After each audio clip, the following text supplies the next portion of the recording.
welcome to this lesson. In this lesson, we are going to see the questions that were asked on the 16th of June.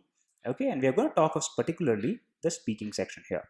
So as you all would know, the speaking section has three parts, and of course you have a part 0 which comprises basic introduction. Part 1 of the speaking test on the 16th of June had questions around history. What exactly on history did you have? Let's see. First one, is history important? So you can take either side. You can say yes, it is important and talk about why it is important, or you can say no and you can say why you think so. All right, as you know, in your IELTS test you can pick any side you wish, but it is important that you talk more and elaborate properly. The other question was, what do you think about history? So once again, you can say history is extremely important and go ahead and give details, or you can say that it's not important. You can also say that you've not thought much about it. You don't really have an opinion here. All right. So it doesn't really matter as to what you're saying. What matters is how you say it. You also had this question: do you go to museums to learn history? Okay, a very specific question. So you can say yes, you do, and you can give examples of a couple of museums that are there in your city, what you saw, what you learned. You can also say that no, you've not been to museums, and that you never really got a chance to do so, you're extremely busy, etc. All right. Finally, you got this one: do you watch historical movies? You can say yes. You can give an example. Okay, you can say yes, I watched a movie named Bajirao Mastani. It was a beautiful love story of this person and this lady, etc., and then go ahead and elaborate. Okay, so what I'm trying to say here is that you can pick either side. It generally doesn't matter as to what you're saying, but what matters is how you are explaining, how you are articulating your story. Okay, that is where you will get your score. Now, moving to part 2. Let's check out part 2 here. Here you go. Describe a time when you were not allowed to use your cell phone. When was it? Why it was not allowed, and what challenges you faced? Okay, so you have to think of that situation when you were not allowed to use a cell phone. Maybe it was when you had to get into a religious place, or maybe when you had to go into some kind of a college, or you had to go into some other event where you are not allowed to use it. Okay, remember, you will have 1 minute to prepare, 2 minutes to speak on it.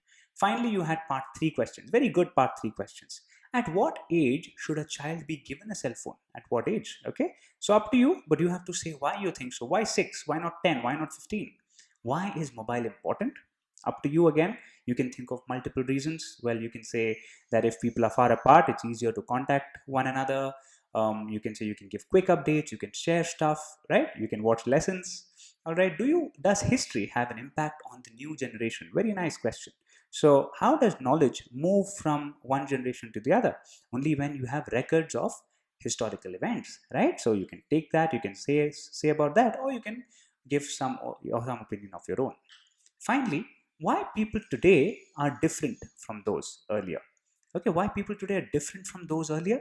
So again, a nice question. You can talk about why people are different. So maybe they're exposed to technology, maybe now people are in a hurry, they want everything quickly, etc. Okay, so these were the questions. Again, these are more like themes than very specific questions. Okay, these are memory based questions that we've got from our students and from other sources. So please use your discretion. Always remember that you should not say that this is the only thing that I'll prepare, these are the only questions that I will think of. No, that should not be your approach. These questions will give you an idea of what can come in your exam. Your preparation should be such that you can tackle any question. Okay, that should be your approach.